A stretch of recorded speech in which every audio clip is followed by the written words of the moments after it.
Going to be rotating this shape. We're going to transform this shape by rotation. To rotate the shape, you need three things. You need to be given three things. You need to be given the center of rotation, the angle of rotation, and the direction of rotation. Let's start with direction of rotation. Direction of rotation could be clockwise. Clockwise is basically this way. And it could be anti-clockwise.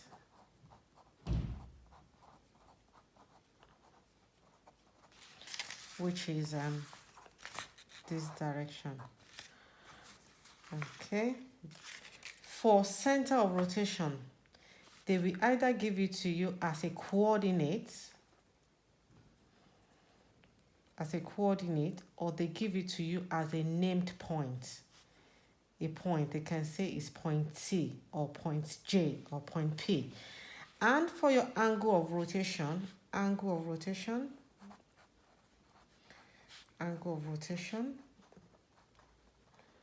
you could be asked to rotate a shape by angle 90 degrees, 180 degrees, or 270 degrees. Okay, let's look at this as an example. Rotate these shapes 90 degree clockwise using T as the center of rotation. Now, three things. They've given you the angle of rotation is 90 degrees, direction is clockwise, and your center of rotation is point T. Now, if you're doing this in school, your teacher will probably give you tracing paper. But because I'm doing it at home, I'm going to be using baking paper. Baking paper should do. So, I cut a piece from my baking paper, so I'm going to use it as my tracing paper. You can see that it is transparent. Okay, so I'm going to rotate this shape 90 degree clockwise. So I draw the shape.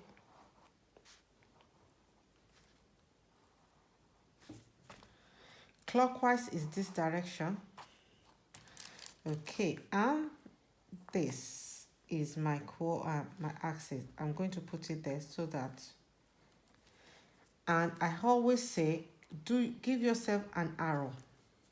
That arrow will let you know when you have gone the right angle. So this is the arrow on the axis as well. And the center of rotation is T. So I hold my tracing paper down. This direction is clockwise.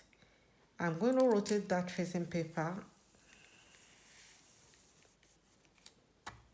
You can see that previously, when I started, the angle was facing up. By the time the angle is facing the right direction, straight across, I have gone 90 degrees, so I stop. You can see that the arrow that was pointing, one was pointing sideways and the other was pointing up, is also changed, and it is straight as well. Okay, so that is how you know that you've got 90 degrees. So I'm going to put a point, a dot.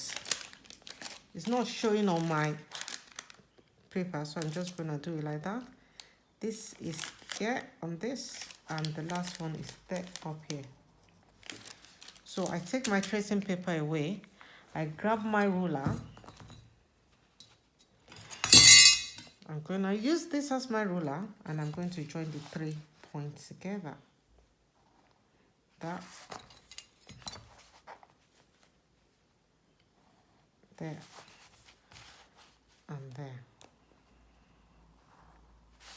That is it done. This is my object. That is where I started from. And where I'm ending up, this is the image. If we call this object A, our image will be A prime. And this object has been rotated 90 degree clockwise using T. This is our center of rotation. And that is how it is done. The center of rotation, they could also have given it to you as a coordinate. As a coordinate, that will be coordinate 4, 4. Okay, and that's how you do it. Thank you.